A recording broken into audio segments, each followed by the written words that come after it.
اللهم صل على سيدنا محمد. السلام عليكم ورحمة الله وبركاته. الحمد لله نحمده ونستعينه ونستغفره ونؤمن به ونتوكل عليه ونعوذ بالله من شرور أنفسنا ومن سيئات أعمالنا. من يهده الله فلا مضل له ومن يضلل فلا هادي له، ونشهد أن لا إله إلا الله وحده لا شريك له، ونشهد أن سيدنا وحبيبنا وشفيعنا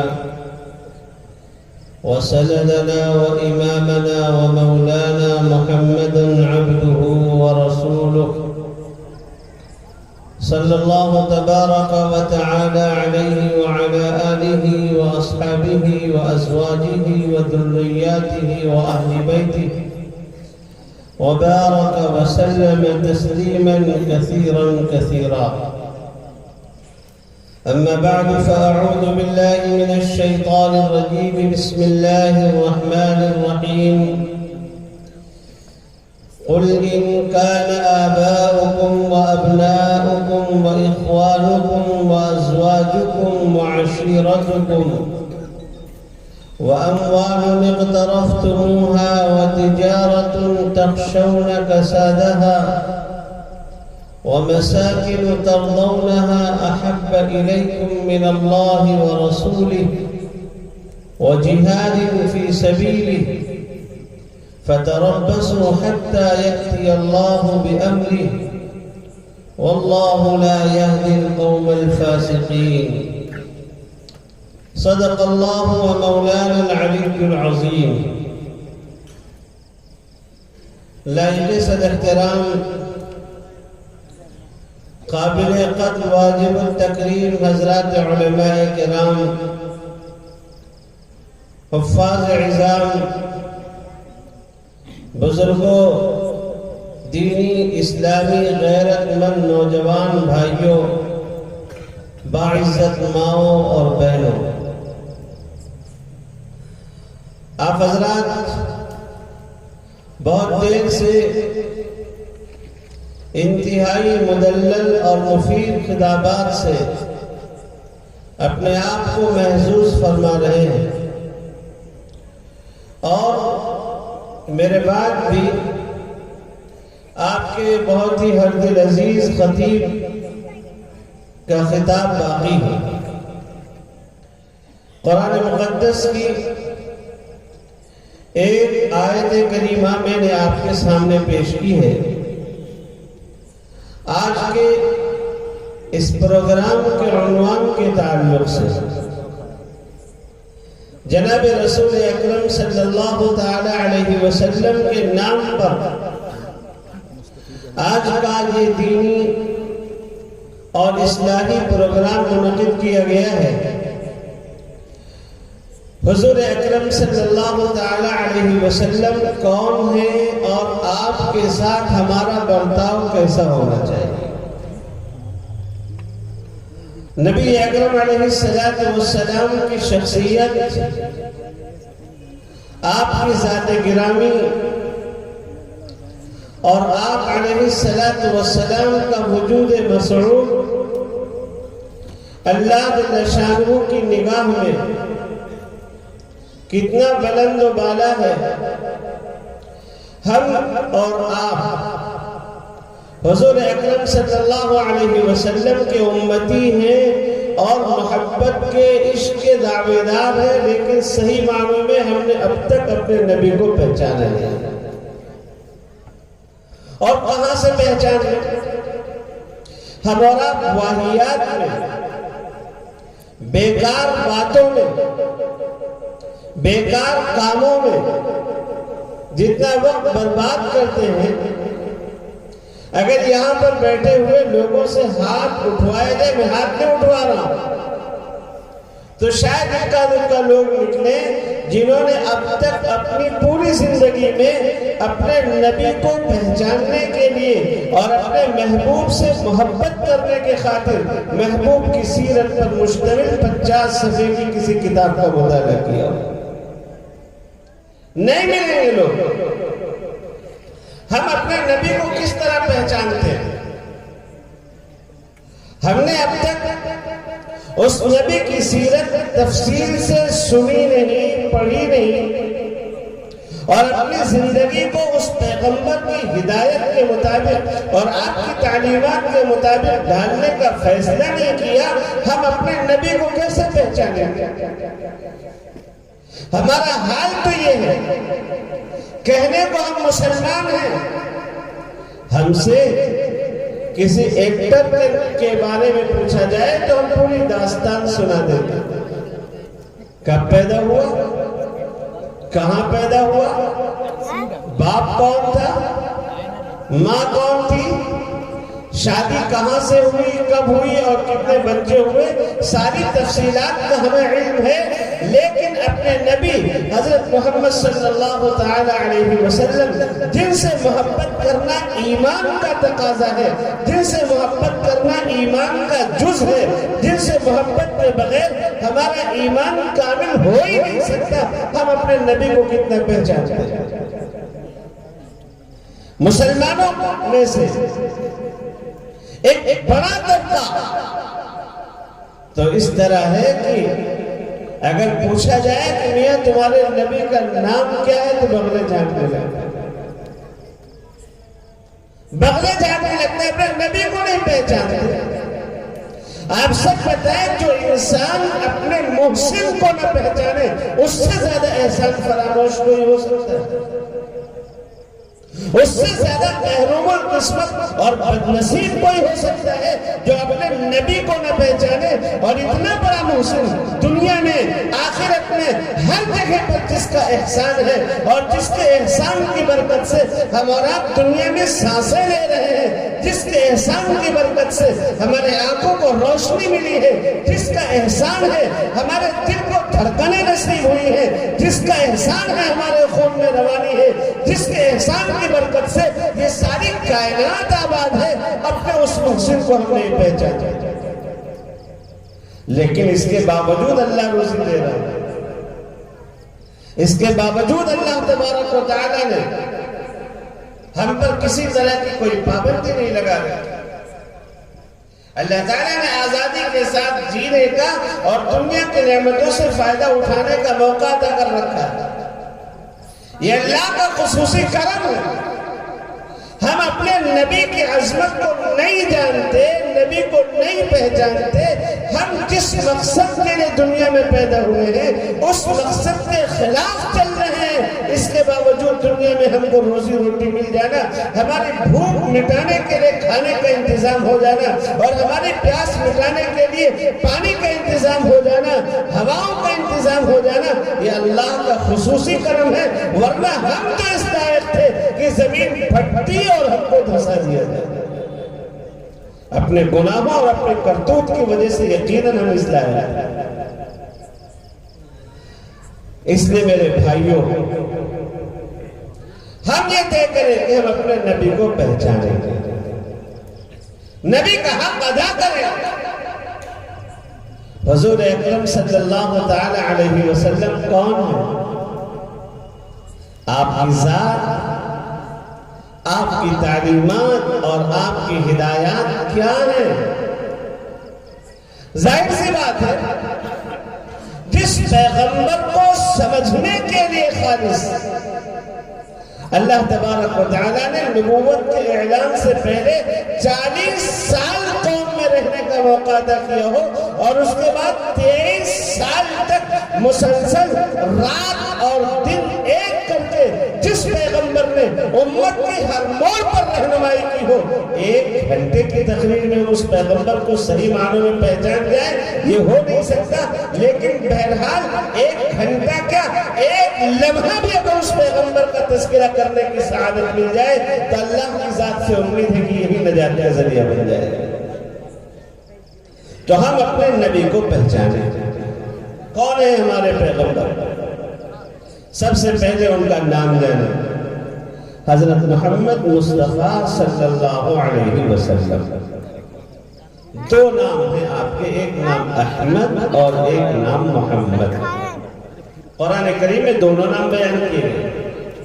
اس کے علاوہ صفاتی نام تو بہت ہیں، حامد بھی، محمود بھی، بشیر بھی، نذیر بھی، داعی بھی، سراج منیر بھی، اور بے شمار نام ہیں. لیکن محمد اور احمد یہ دونوں ذاتی نام ہیں. اللہ تعالیٰ نے قرآن مقدس میں دونوں ناموں کا تذکرہ کیا. محمد رسول اللہ، محمد صلی اللہ علیہ وسلم اللہ کے پیغمبر.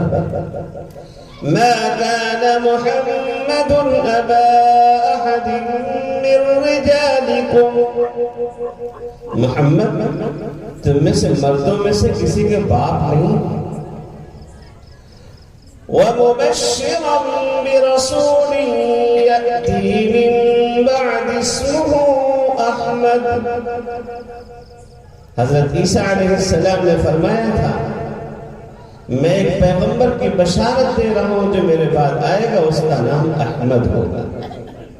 تو حضور اکرم صلی اللہ علیہ وسلم کا نام کیا ہے؟ محمد اور احمد. آپ کا مقام و مرتبہ کیا ہے؟ بہت اختصار کے ساتھ دو ایک مثالوں سے اپنی بات کو واضح کر کے بات آگے بڑھا رہا ہوں. حضور اکرم صلی اللہ علیہ وسلم کا مقام و مرتبہ کیا ہے؟ آپ پوری کائنات کی عظمت کو ایک طرف رکھیں. حضرت آدم علیہ السلام سے لے کر حضرت عیسیٰ علیہ السلام تک سارے پیغمبر، آدم بھی ہوں، نوح بھی ہوں، صالح بھی ہوں، ہود بھی ہوں، ابراہیم بھی ہوں، اسماعیل ہوں، اسحاق ہوں، شعیب ہوں، موسیٰ ہوں، ہارون ہوں، یعقوب ہوں، یوسف ہوں، سلیمان و داؤد ہوں، زکریا و یحییٰ ہوں، عیسیٰ، کوئی بھی پیغمبر. اور پیغمبروں کے بعد صحابہ کرام، شہداء، بزرگان دین، ان سب کی عظمت ایک طرف، سب کی بڑائی ایک طرف، ایک پلے میں ان سب کی بڑائی کو رکھ دیا جائے، حضرت محمد صلی اللہ علیہ وسلم کی بڑائی والا پلہ جھک جائے گا. اس لیے کہ آپ ہی کی برکت سے ساری کائنات کو وجود ملا ہے، سب آپ ہی کی برکت سے پیدا ہوئے. اللہ تبارک و تعالی نے کتنا اونچا اور بلند و بالا مقام عطا فرمایا تھا. آپ دیکھیں حضرت موسیٰ علیہ السلام اللہ کے پیغمبر ہیں نا، اور کتنے بڑے پیغمبر ہیں موسیٰ علیہ السلام، جن کو ڈائریکٹ اللہ سے بات کرنے کا شرف حاصل ہوا. اس دنیا میں رہتے ہوئے بغیر کسی واسطے کے ڈائریکٹ اللہ سے بات کی ہے موسیٰ علیہ السلام نے. اللہ تعالیٰ نے موسیٰ علیہ السلام سے خود پوچھا ما تلک بیمینک یا موسیٰ، موسیٰ تمہارے ہاتھ میں کیا ہے؟ قال ہی عصای، یہ لاٹھی ہے، اتوکأ علیہا، میں اس پر ٹیک لگاتا ہوں، وابش بها علی غنمی، اپنی بکریوں کے لیے اس سے میں پتے جھاڑتا ہوں، وَلِيَ فِيهَا مَآرِبُ أُخْرَى، اور بہت سارے کاموں میں لاٹھی آتی ہے. ڈائریکٹ اللہ نے موسیٰ علیہ السلام سے بات کی ہے. اور موسیٰ علیہ السلام سے بات کرتے ہوئے اللہ جل شانہ نے یہ بھی کہا ہے اَنَا اخْتَرْتُكَ فَاسْتَمِعْ لِمَا يُوحَى، موسیٰ میں نے تم کو اپنے لیے چن لیا ہے، اپنے لیے منتخب کر لیا ہے، میں نے تم کو پسند کر لیا ہے. اے موسیٰ تم تک جو پیغام بھیجا جا رہا ہے اسے توجہ سے سنو. اِنَّنِي أَنَا اللَّهُ، میں ہی اللہ ہوں. یہ اللہ ڈائریکٹ موسیٰ سے کہہ رہا ہے میں ہی اللہ ہوں. لا الہ الا انا فاعبدنی، میرے سوا کوئی معبود نہیں، لہذا تم میری عبادت کرو. اتنے بڑے پیغمبر موسیٰ علیہ السلام جب اللہ کے پاس تشریف لے گئے اور ان کو کچھ نسخے ملے اللہ کی طرف سے، اور ان نسخوں میں حضور اکرم صلی اللہ تعالی علیہ وسلم کی امت کے اوصاف پڑھے۔ ایک امت آئے گی جو دنیا میں سب سے بعد میں پیدا ہوگی لیکن جنت میں سب سے پہلے جائے گی۔ حضرت موسیٰ علیہ السلام عرض کر رہے ہیں پروردگار عالم مجھے اس امت کا نبی بنا دے۔ اللہ نے فرمایا نہیں وہ تو میرے محبوب احمد صلی اللہ علیہ وسلم کی امت ہے۔ پر ایک امت آئے گی جنت میں جانے والے اس کثیر تعداد میں اس امت سے تعلق رکھنے والے ہوں گے کہ جنتیوں کی لائنیں 120 لائنیں ہوں گی، پورے جنتی 120 لائنوں میں کھڑے ہوں گے، جن میں 80 لائنوں میں تنہا وہی ایک امت ہوگی اور باقی 40 لائنوں میں ساری امتیں ہوں گی۔ حضرت موسیٰ علیہ السلام کہہ رہے ہیں الہ العالمین اس امت کا نبی مجھے بنا دے۔ اللہ کہہ رہا ہے نہیں وہ تو میرے محبوب احمد صلی اللہ علیہ وسلم کی امت ہے۔ کہ ایک امت آئے گی جن کا حال یہ ہوگا اگر گناہ کا ارادہ کرے کوئی گناہ نہیں لکھا جائے گا، اور گناہ کر ڈالے تو سنگل گناہ لکھا جائے گا۔ نیکی کا ارادہ کرے تو ایک نیکی، اور اگر نیکی انجام دے تو 10 نیکیاں لکھی جائے گی۔ ایسی مقدس امت ہوگی۔ حضرت موسیٰ علیہ السلام کہہ رہے ہیں اللہ اس امت کا پیغمبر مجھے بنا دے۔ اللہ تبارک و تعالیٰ کہہ رہا ہے کہ نہیں وہ تو میرے محبوب احمد صلی اللہ علیہ وسلم کی امت ہے۔ جب اس طرح کے اوصاف حضرت موسیٰ، وہ موسیٰ جنہوں نے ڈائریکٹ اس دنیا میں رہتے ہوئے اللہ سے بات کرنے کا شرف حاصل کیا ہے، جب وہ اس امت کے مقام کو پڑھتے ہیں تو اللہ سے دعا کرتے ہیں الہ العالمین آپ مجھے اس امت کا نبی نہیں بنا رہے ہیں تو آپ مجھے اس امت کے اندر پیدا فرما دیجیے۔ دیکھو ہمارے نبی کیسے ہیں، ہمارے نبی کیسے ہیں۔ معراج کی شب ہے، جناب رسول اکرم صلی اللہ تعالی علیہ وسلم مکہ مکرمہ سے سیدنا جبریل علیہ السلام کے ساتھ تشریف لے گئے، براق کے اوپر سوار ہو کر، اور راستے میں کچھ جگہوں پر اسٹاپ بھی کیا ہے، ٹھہرے ہیں، اور پھر پہنچے ہیں بیت المقدس۔ بیت المقدس میں سارے پیغمبر جمع ہیں، بڑے بڑے پیغمبر جمع ہیں، حضرت ابراہیم علی نبینا و علیہ الصلاۃ والتسلیم جیسے پیغمبر جو نبیوں کے باپ، نبیوں کے دادا، ان کا خاندان نبوت کا خاندان کہا جاتا ہے۔ حضرت ابراہیم علیہ السلام ایسے جلیل القدر پیغمبر ہیں، بعض علماء لکھتے ہیں کہ 10 نبیوں کو چھوڑ کر باقی سارے پیغمبر ابراہیم کی اولاد میں پیدا ہوئے۔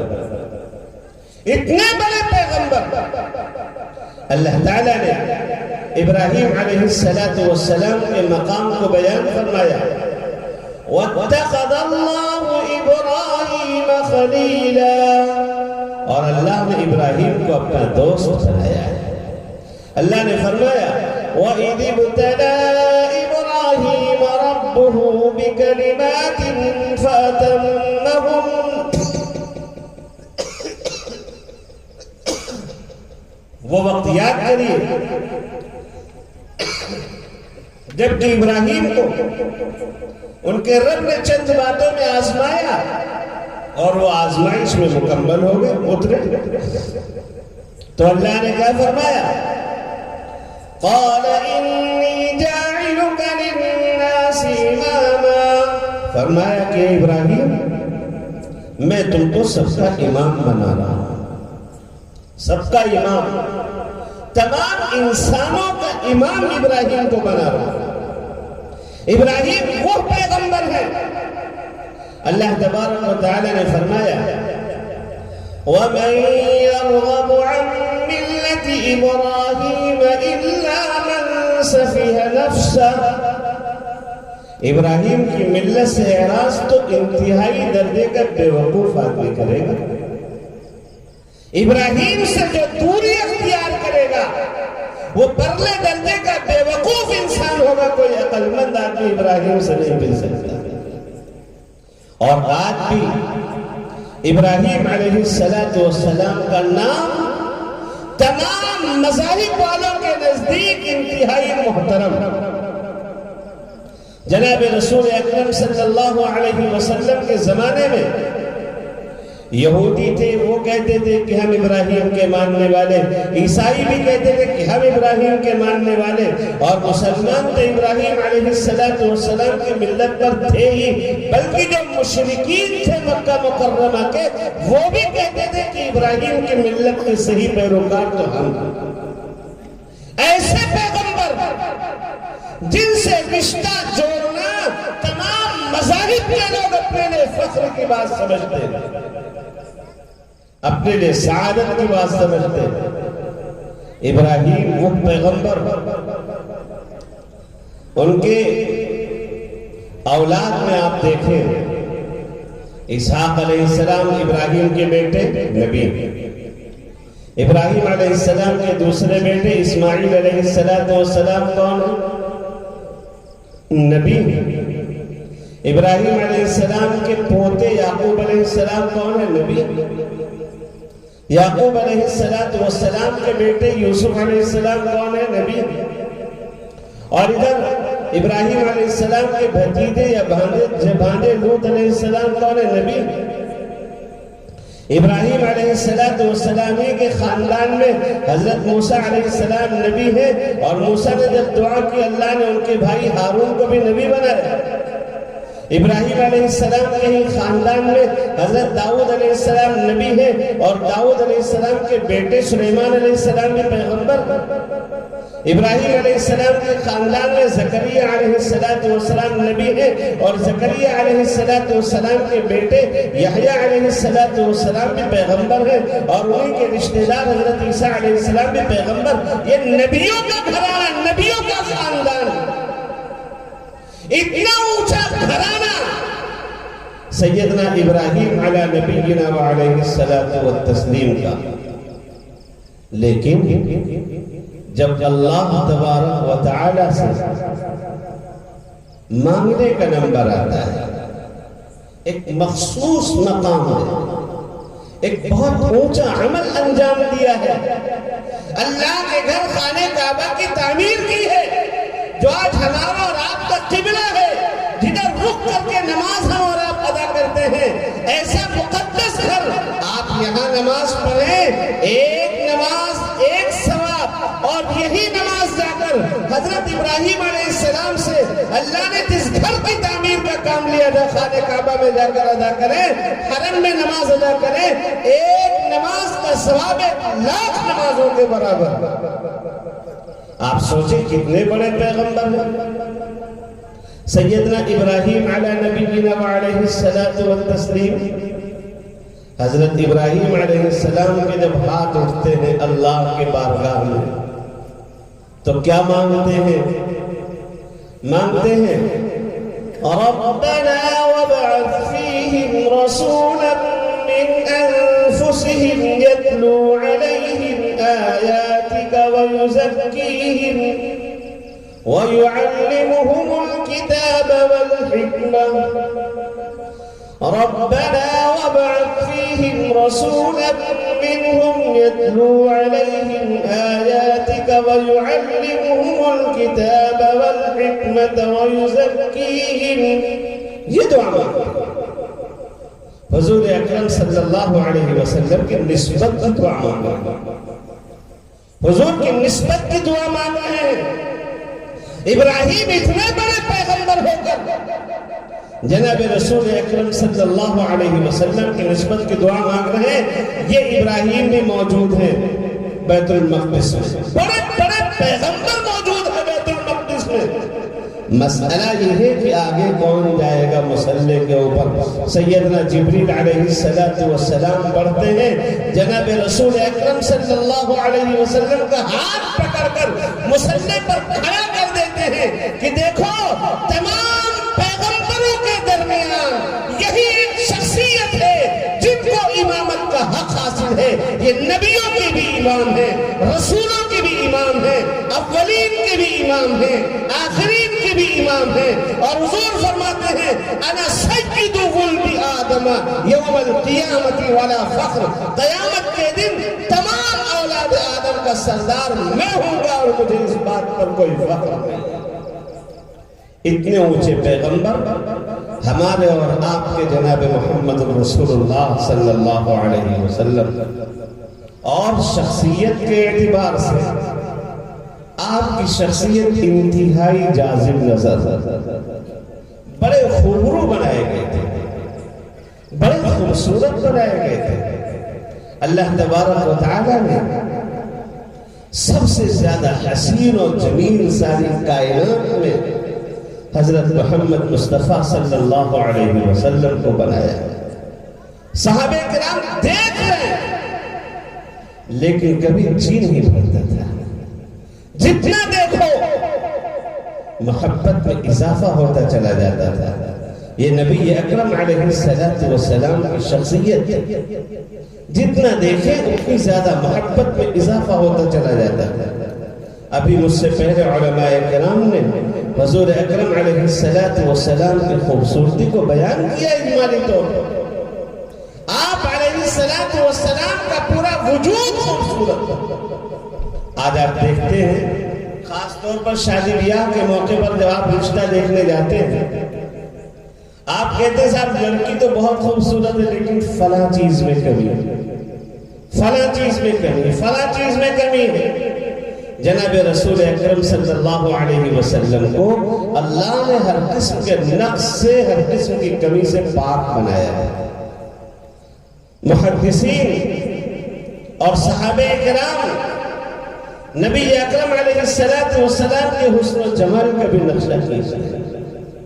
آپ علیہ السلام کے بال لمبے تھے, سیدھے تھے لیکن ہلکے پیش دار تھے, ہلکے سے گھنگریالے, ہلکے معمولی گھنگریالے.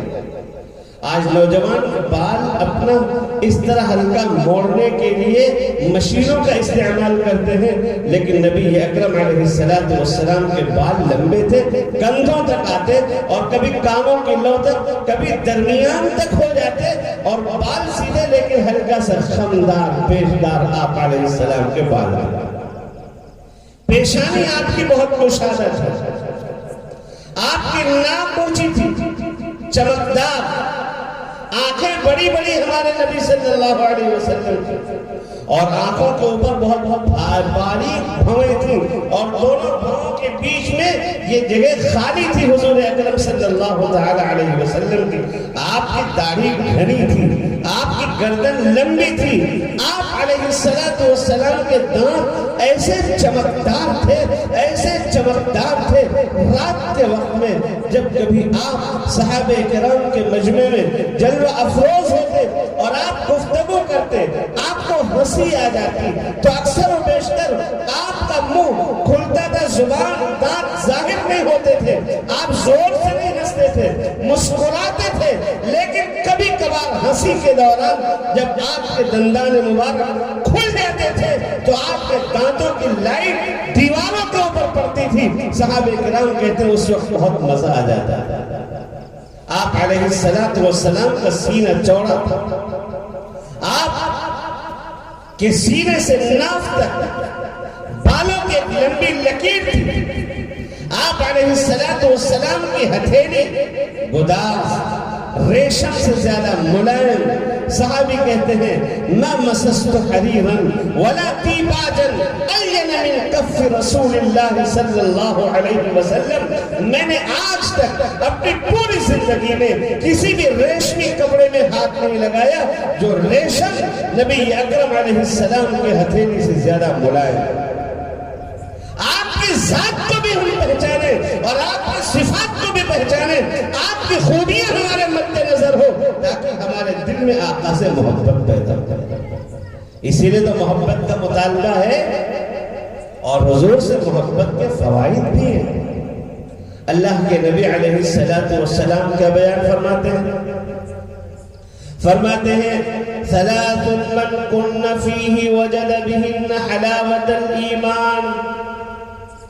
3 باتیں جس شخص کے اندر ہوں گی وہ ایمان کی حلاوت محسوس کرے گا, ایمان کی لذت اسے ملے گی, ایمان کا مزہ اسے آئے گا. ایمان کا مزہ کیسے ہوتا ہے اس کو تو بیان نہیں کیا جا سکتا. ہمارے بزرگ ہی بتائیں گے جن کو ایمان کا مزہ مل چکا. آپ پڑھیں بزرگوں کی تاریخ, آپ پڑھیں صحابہ کرام کی سیرت, آپ پڑھیں اولیاء اعظام کی زندگی کے حالات. جن کو ایمان کا مزہ مل گیا تھا, سوکھی روٹی میں وہ لطف آتا تھا, جنہوں نے بادشاہت کو قربان کر دیا تھا حضرت محمد صلی اللہ علیہ وسلم کی اداؤں پر, آپ علیہ السلام سے محبت کے نتیجے میں ایمان کا مزہ ان کو دنیا میں مل گیا.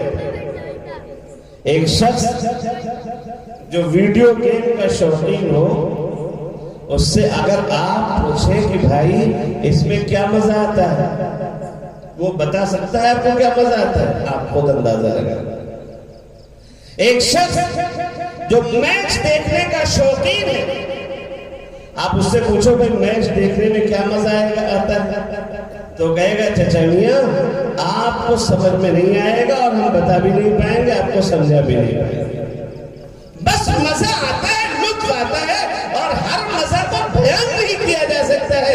ایسے ایمان کا جب مزہ آ جاتا ہے انسان کو, اس کی پوری زندگی سنتوں سے منور ہو جاتی ہے. اسے لطف آئے گا اس طرح کھانے میں جس طرح ہمارے نبی کھاتے تھے, اسے لطف آئے گا اس طرح بیٹھنے میں جس طرح ہمارے نبی بیٹھا کرتے تھے, اسے مزہ آئے گا اس طرح چلنے میں جس طرح ہمارے نبی چلا کرتے تھے, اسے لطف آئے گا اس طرح کی عبادت کرنے میں جس طرح ہمارے نبی عبادت کیا کرتے تھے, اسے مزہ آئے گا اس طرح بولنے میں جس طرح ہمارے نبی بولا کرتے تھے, اسے مزہ آئے گا اپنے ایک ایک ادا کو, اپنی زندگی کے ایک ایک لمحے کو آقا کی اداؤں پر قربان کرنے میں مزہ آئے گا. سیدنا عبداللہ ابن عمر رضی اللہ تعالی عنہ سواری پر سوار ہوئے, چل رہے ہیں, ایک جگہ پر اپنی سواری کو تھوڑا سا گھمایا اور آگے بڑھ گئے. پوچھا ساتھیوں نے کہ جناب یہاں گھمایا کیا؟ بھئی ہم لوگ چل رہے ہیں, ایک جگہ جا رہے ہیں, یہاں پر سب ساتھی آپ کے رک گئے, آپ کی وجہ سے تھوڑی سی سب کو زحمت بھی ہوئی, آپ یہاں پر کیوں گھومنے لگے؟ جواب کیا دیتے ہیں؟ عاشق ہی کا جواب ہو سکتا ہے, محب رسول کا ہی جواب ہو سکتا ہے, نبی کے دیوانے کے زبان سے یہ الفاظ نکل سکتے ہیں. کہتے ہیں مجھے تو کچھ بھی پتا نہیں ہے, میں کیوں گھما رہا ہوں مجھے کچھ بھی پتا نہیں ہے, میں اللہ کے نبی علیہ السلام کے ساتھ گزرا تھا, میرے نبی نے اس طرح کیا تھا اس لیے میں کروں. بڑی مشہور حدیث ہے. ایک صحابی جاتے ہیں, درخت پتجھڑ کے زمانے میں ٹہنی کو ہلانے لگتے ہیں, اور دوسرے صاحب ہیں ان سے کہتے ہیں تم پوچھتے نہیں ہو میں نے کیوں ہلایا؟ وہ کہتے ہیں اچھا آپ بتائیے میں نے کیوں ہلایا, آپ نے کیوں ہلایا؟ کہتے ہیں میں اللہ کے نبی صلی اللہ علیہ وسلم کے ساتھ تھا, حضور اکرم صلی اللہ علیہ وسلم نے اسی طرح خوش ٹہنی ہلائی تھی جس سے پتے گرنے لگے تھے, آقا کی محبت میں نے بھی ہلایا ہے, اور یہ ٹہنی ہلانے کے بعد آقا نے بتلایا تھا جو آدمی 5 نمازوں کے لیے وضو کرتا ہے اس کے گناہ ایسے جھڑ جاتے جیسے پتے جھڑتے. یہ بات تو ایسے بھی بیان کی جا سکتی تھی, لیکن نبی کی ادا اور نبی کی محبت پر اس قدر وہ فدا ہو چکے ہیں, نبی اکرم علیہ السلام نے ٹہنی ہلا کر بتایا, تو یہ بھی اپنے شاگردوں کو بتا رہے ٹہنی ہلا کر بتا رہے. علماء بیٹھے ہوئے ہیں, حدیث کی ایک کتاب پڑھتے ہیں, مسلسل حدیث مسلسل, یعنی حضور اکرم صلی اللہ علیہ وسلم نے جو کام کر کے کوئی بات بیان کی, آپ نے کوئی بات بیان کی اور آپ مسکرائے تو حضور سے نقل کرنے والے صحابی بھی اس کو بیان کرتے ہیں وہاں پر مسکرا دیتے ہیں، صحابی سے نقل کرنے والے تابعی اس کو بیان کرتے ہیں اور وہ مسکرا دیتے ہیں، تابعی سے نقل کرنے والے فقیہ اس کو بیان کرتے ہیں اور وہاں پر مسکرا دیتے ہیں، فقیہ سے نقل کرنے والے محدث اس کو بیان کرتے ہیں اور وہاں پر مسکرا دیتے ہیں، اور محدث سے نقل کرنے والے ان کے شاگرد اس کو بیان کرتے ہیں اور وہاں پر مسکرا دیتے ہیں، اور یہ سلسلہ آج تک چلا آ رہا ہے۔ یہ اللہ کے نبی سے محبت کی علامت ہے۔ سیدنا ربعی ابن عامر رضی اللہ تعالی عنہ اور حذیفہ ابن الیمان رضی اللہ تعالی عنہ اللہ کے نبی صلی اللہ علیہ وسلم کے قاصد بن کر تشریف لے گئے ہیں ایران بات کرنے کے لیے، کسرا سے بات کرنے کے لیے، بادشاہ سے مذاکرات کرنے کے لیے۔ لباس پھٹے پرانے، تلوار کے اوپر پیار نے چتھڑے لپٹے ہوئے۔ دربان نے روک دیا، جیسے پہنچے دربان نے کہا ہمارے بادشاہ کی توہین ہو جائے گی، اس لباس میں تم چلے جاؤ گے، ہم اس لباس میں جانے نہیں دیں گے۔ بادشاہ کے پاس ذرا اچھے لباس میں نکل جاؤ، نہیں ہے لباس۔ دربان نے ایک شاندار کپڑا پیش کیا، یہ پہن لو، یہ پہن کر بادشاہ کے دربار میں جاؤ تاکہ تمہاری عزت بھی ہو۔ کہتے ہیں ہم جس لباس میں آئے ہیں اسی لباس میں ہم جائیں گے، اگر بادشاہ کو ملنا ہو تو ملے ورنہ ہم واپس چلے جائیں گے، ہماری غرض نہیں ہے ملنے کی۔ اور پھر جب اس نے کہا تلوار دکھاؤ ذرا سا اپنا، تلوار دکھائی، دیکھا چتھڑے لپٹے ہوئے، تو دربان نے کہا تم لوگ کیسے دیوانے لوگ ہو، پاگل لوگ ہو، ایران فتح کرو گے اس تلوار سے جس کے لیے میان بھی نہیں؟ تو کیا فرماتے ہیں؟ کہتے ہیں کہ تم نے تلوار تو دیکھ لی، ذرا تلوار چلانے والے کا اندازہ لگاؤ، ٹھیک دکھاؤ، اپنا زور بازو دکھاؤ۔ کہتے ہیں مضبوط ڈھال لے کر کے آؤ، منگوائی مضبوط ڈھال لوہے کی، اور دربان نے کہا یہ ڈھال ایسی ہے بڑے بڑے تلوار چلانے والے بڑے بڑے سپہ سالار بھی اچھی سے اچھی تلوار استعمال کرتے ہیں، تلوار خود ہو جاتی ہے لیکن اس ڈھال پر اثر نہیں پڑتا، تم اسے پھاڑ کر دکھاؤ۔ اللہ کے نبی کے عاشق ہیں صحابی، انہوں نے تلوار چلائی، ڈھال کے دو ٹکڑے ہو گئے۔ دربان نے اندر اطلاع بھیجی کہ ایسے ایسے لوگ آئے ہیں اور اتنے بہادر لوگ ہیں، اتنے طاقتور لوگ ہیں، یہ پورا منظر پیش آیا ہے، یہ ملاقات کرنا چاہتے ہیں آپ سے۔ بادشاہ نے اجازت دے دی کہ ٹھیک ہے اندر آنے دو، اسی حال میں آنے دو ان کو، اندر ہم ملاقات کریں گے، ان سے بات چیت کریں گے۔ اب جب اندر تشریف لے گئے، اللہ کے نبی صلی اللہ علیہ وسلم کی ایک ایک بات کا کتنا پاس و لحاظ ہو گیا۔ جب اندر تشریف لے گئے تو اس بادشاہ کی عادت تھی کہ وہ خود تو کرسی پر بیٹھتا تھا اور باقی سارے وزراء، تمام نوکر چاکر، سارے منتری اور کوئی بھی ملنے آتا بادشاہ سے، کسی کو بیٹھنے کی اجازت نہیں تھی، سب کھڑے کھڑے بات کرتے تھے۔ حضرت حذیفہ ابن الیمان اور ربعی ابن عامر رضی اللہ عنہما، یہ دونوں صحابہ کرام پہنچے اور انہوں نے کہا بادشاہ سلامت سن لو، ہمارے نبی کی ہدایت ہے جب بات کرنا ہو یا تو سب لوگ بیٹھ جائیں، آپ بیٹھیں، ہم سب کے لیے کرسیاں منگوائیے، ہم بیٹھ کر آپ سے بات کریں گے، اور اگر بیٹھنے کا انتظام نہیں ہے، آپ مجھ سے بات کرنا چاہیں تو آپ کو بھی کھڑے ہونا پڑے گا، آپ بھی کھڑے ہو کر بات کریں۔ یہ کون سی عادت ہے کہ تم بیٹھے رہو ہم کھڑے رہے اور اس طرح ہم اپنی بات کہہ کر کے چلے جائیں؟ ہم صرف خدا کے سامنے کھڑے ہوتے ہیں عاجزی کے ساتھ میں اسی کے سامنے جھکتے ہیں، رکوع کرتے ہیں، اسی کے سامنے اپنی پیشانی کو خم کرتے ہیں، سجدہ کرتے ہیں۔ اللہ کے علاوہ کسی کی اس طرح تعظیم ہم نہیں بجا لاتے۔ ہم کو تم سے بات کرنا ہے، یا تو ہمارے لیے بھی کرسیاں منگاؤ، ہم بیٹھ کر بات کریں گے، اور یا تو تم بھی کھڑے ہو جاؤ، ہم تمہارے ساتھ کھڑے ہو کر بات کریں گے۔ ہمارے نبی کی یہی تعلیم۔ کہاں کہہ رہے ہیں بادشاہ کے دربار میں، اور وہ بادشاہ بھی کون؟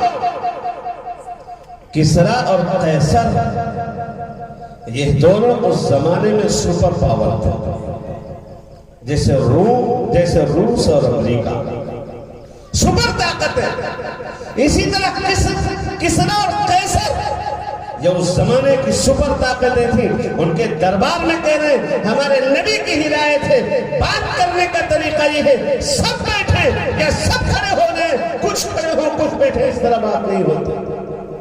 بادشاہ نے کہا یہ تو نہیں ہو پائے گا، یہ ہمارے شاہی دربار کے خلاف ہے، بات کرنا ہو تو ایسے ہی بات کرو، ہم بیٹھیں گے تمہیں کھڑے رہنا پڑے گا، اور اگر اس طرح بات کرنا تمہیں منظور نہیں تو جا سکتے۔ جب یہ چلنے لگے کہ ٹھیک ہم چلے جائیں گے، تو بادشاہ نے ایک آرڈر دیا۔ آرڈر یہ دیا کہ ایران کی مٹی کا ٹوکرا بھر کر ان کے سر کے اوپر لاد دو اور انہیں بھگا دو ذلیل کر کے۔ لیکن نبی کے دیوانے کبھی ذلیل ہوتے ہیں؟ حضور کے چاہنے والے کبھی ذلیل ہوتے ہیں؟ ارے نبی کے چاہنے والے جب 313 تھے بدر کے میدان میں تب بھی باعزت ہو کر آئے تھے، جب 39 تھے دار ارقم میں اس وقت بھی باعزت تھے، حضرت عمر جب قتل کرنے چلے تھے اس وقت بھی نبی کے دیوانے باعزت تھے، جب اللہ کے نبی تنہا تھے اس وقت بھی باعزت تھے، غار ثور میں حضرت نبی اکرم علیہ السلام کے ساتھ تنہا صدیق اکبر تھے اس وقت بھی باعزت تھے۔ حضور اکرم علیہ السلام باعزت ہیں، اور جہاں رہیں گے حضور عزت کے ساتھ رہیں گے۔ حضور کے دیوانوں کے لیے اللہ نے عزت مقدر کر رکھی۔ قرآن مقدس کہہ رہا ہے، یہ نہیں کہ میں ہوائی پھینک رہا ہوں، قرآن کیا کہہ رہا ہے؟ وَلِلَّهِ الْعِزَّةُ وَلِرَسُولِهِ وَلِلْمُؤْمِنِينَ۔ عزت اللہ کے واسطے، عزت رسول اللہ کے واسطے، اور عزت ایمان والوں کے واسطے۔ عزت ہے ہی ہے ایمان والوں کے، تو کبھی ذلیل نہیں ہوں گے، اور اگر ذلیل و خوار ہے تو اس کی وجہ ہے ایک باپ نے ایک شاندار حویلی بنائی ہو اپنے بچوں کے لیے، سب کے کمرے شاندار الگ کر دیے گئے ہوں کہ سارے بچے فلاں اس میں رہے گا، فلاں اس میں رہے گا، فلاں اس میں رہے گا، شادی کریں گے اپنے بال بچوں کے ساتھ اس میں رہے گا۔ لیکن اگر وہ شفیق اور محسن باپ جس نے اپنے بچوں کے لیے حویلی بنائی اور وہ بچے در بدر بھٹک رہے ہوں، ادھر ادھر کی خاک چھاننے پر مجبور ہوں، تو ہر باشعور اور ہر سمجھدار انسان یہی کہے گا اس کا مطلب یہ ہے کہ اس بچے کی اس کے باپ سے بنتی نہیں، اگر بنتی ہوتی تو یہ ادھر ادھر نہ بھٹکتا، یہی کہے گا نا۔ اگر بچے کی باپ سے بنتی ہوتی، باپ نے بنایا اسی کے لیے تھا، یہ کیوں در بدر بھٹکتا؟ اللہ نے عزت بنائی مسلمانوں کے لیے ہے، اور مسلمان اگر ذلیل ہو رہا ہے تو اس کا مطلب یہ ہے مسلمانوں کا رشتہ ان کے رب سے کمزور ہو چکا ہے، ورنہ جن کے لیے عزت بنائی گئی ان کو ذلیل و خوار کیا جائے ایسا ممکن نہیں۔ جس وقت تاتاریوں نے بغداد پر حملہ کیا تھا، بغداد کی نیند سے اینٹ بجا دی تھی، اس وقت مسلمانوں کے خون سے دریا ایک مہینے تک سرخ رہی ہے، اور ان کی کتابوں کو جلا دیا گیا تھا، جو ہاتھ سے لکھی ہوئی کتابیں تھیں اس کی سیاہی سے دریا کا پانی کالا پڑ چکا تھا۔ اس وقت کی بات ہے، ایک عالم، ایک بزرگ مسجد کے اندر درس دے رہے ہیں، اور تاتاریوں میں سے ایک خاتون جاتی ہے، غالباً چنگیز خان کی بیٹی، اور وہ پہنچتی ہے کہ مولوی صاحب آپ کہتے ہو جو ہوتا ہے اللہ کرتا ہے، اب بتاؤ کون کرتا ہے؟ یہ جملہ دل کو چھلنی کرنے والا جملہ تھا. اپنی آنکھوں سے دیکھ رہے ہیں ذبح ہوتے ہوئے، اور اس وقت یہ حالات پیدا ہو چکے تھے کہ ایک ایک عورت 300 نوجوانوں کو کھڑا کر دیتی تھی لائن میں، سب کھڑے رہو، میرے پاس تلوار نہیں ہے، میں گھر جاتی ہوں اور تلوار لے کر آتی ہوں. وہ تلوار لے کر آتی اور ایک ایک کو قتل کر دیا جاتا. کسی کے اندر اتنی ہمت نہیں ہوتی تھی کہ اس سے مزاحمت کر سکے یا بھاگ سکے. ایسی بزدلی پیدا ہو گئی. اس وقت کی بات ہے. وہ گئی اور پوچھا مولوی صاحب سے، مولوی صاحب آپ کہتے ہو جو کچھ ہوتا ہے اللہ کرتا ہے، یہ سب تو اللہ کر رہا ہے نا، اللہ کر رہا ہے نا، اللہ ہم سے خوش ہے، اللہ کی مدد ہمارے ساتھ ہے، تبھی تو یہ سب ہو رہا ہے.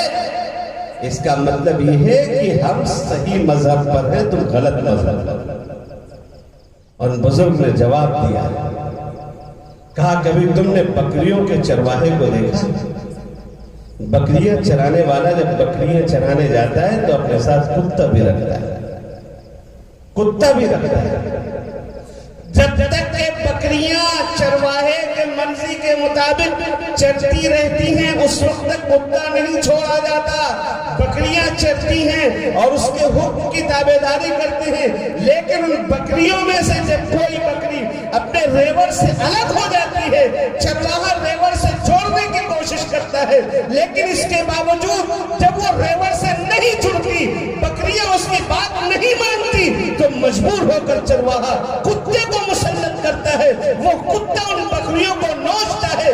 اسی طرح مسلمانوں کو اللہ تبارک و تعالی نے حضرت محمد صلی اللہ علیہ وسلم جیسا ہادی رحمت للعالمین پیغمبر عطا کیا تھا. مسلمان جب تک حضرت محمد صلی اللہ علیہ وسلم کے دامن سے وابستہ رہے، کسی کی اوقات نہیں تھی کہ ان کو آنکھ دکھا سکے. اور آج جب مسلمانوں نے اپنے محبوب پیغمبر حضرت محمد صلی اللہ علیہ وسلم کی تعلیمات سے روگردانی اختیار کی ہوئی ہے، اللہ جل شانہ نے تم جیسے کتوں کو مسلمانوں پر مسلط کر دیا.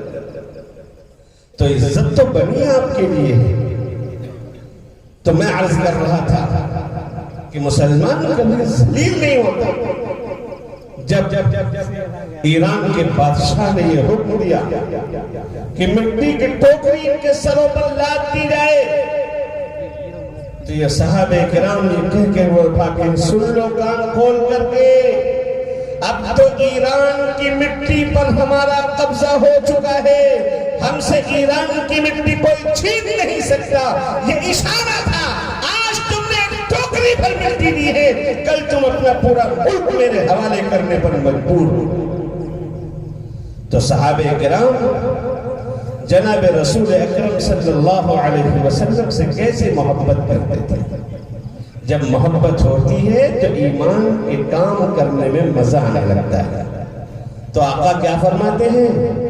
ثلاثة كلهم زامن على الله تعالى، ثلاث من كن فيه وجد بهن حلاوة الإيمان. 3 باتیں جس شخص کے اندر ہوں گی وہ ایمان کی حلاوت، ایمان کی لذت کو محسوس کرے گا. سب سے پہلی بات، من كان الله ورسوله احب الیہ مما سواہما، جس کے دل میں اللہ اور اس کے رسول کی محبت تمام چیزوں سے زیادہ ہو جائے. دوسری بات، ومن احب عبدا لا يحبه الا للہ، جو کسی بندے سے محبت کرے اور محبت کا مقصد صرف اللہ کی خوشنودی ہو. آپ گھر جائیں، آپ کا بچہ کھیل رہا ہے، آپ کی طبیعت میں جذبات پیدا ہوئے کہ بچے کو اٹھا کر گود سے چمٹا لیں. ایک سیکنڈ کے لیے آپ سوچ لیں کہ ہمارے نبی صلی اللہ علیہ وسلم کی سنت ہے، اور نبی کی سنت پر عمل کرنے سے نبی کی بھی محبت نصیب ہوگی، اللہ کی بھی محبت نصیب ہوگی. قسم خدا کی، جب اس جذبے سے آپ اپنے اس بچے کو اپنے سینے سے چمٹائیں گے تو اس وقت ایمان کی لذت آپ کو ملے گی. اور آقا فرماتے ہیں وَمَنْ كَرِهَ أَنْ أن يعود في الكفر بعد إذ أنقذه الله منه كما يكره أن يلقى في النار. اور جو شخص کفر میں جانا ایسے ناپسند کرتا ہو جیسے آگ میں ڈالا جانا، آگ سے جتنی نفرت اتنی کفر سے نفرت ہو جائے. تو میں نے جو قرآن کی آیت پڑھی تھی، اللہ جل شانہ کا ارشاد کیا ہے؟ فرمایا قُلْ إِن كَانَ آبَاؤُكُمْ وَأَبْنَاؤُكُمْ وَإِخْوَانُكُمْ وَأَزْوَاجُكُمْ وَعَشِيرَتُكُمْ. اے میرے محبوب علیہ السلام، آپ فرما دیجئے اگر تمہارے باپ دادا، تمہارے بیٹے پوتے، تمہارے بھائی بہن، تمہاری بیویاں، تمہارا کنبہ قبیلہ، وَأَمْوَالٌ اقْتَرَفْتُمُوهَا وَتِجَارَةٌ تَخْشَوْنَ كَسَادَهَا، اور تمہارا وہ مال جو تم نے اکٹھا کر رکھا ہے، اور تمہارا وہ بزنس جس میں نقصان کی فکر تمہیں لاحق رہتی ہے، وَمَسَاكِنُ تَرْضَوْنَهَا، اور تمہارے پسندیدہ مکانات، أَحَبَّ إِلَيْكُم مِّنَ اللَّهِ وَرَسُولِهِ وَجِهَادٍ فِي سَبِيلِهِ فَتَرَبَّصُوا حَتَّى يَأْتِيَ اللَّهُ بِأَمْرِهِ. اگر ان تمام چیزوں کی محبت تمہارے دل میں اللہ اور اس کے رسول سے زیادہ ہے تو تم انتظار کرو کہ اللہ اپنا فیصلہ لے کر کے آئے. وَاللَّهُ لَا يَهْدِي الْقَوْمَ الْفَاسِقِينَ، اور اللہ ایسے نافرمانوں کو ہدایت نہیں دیا کرتا.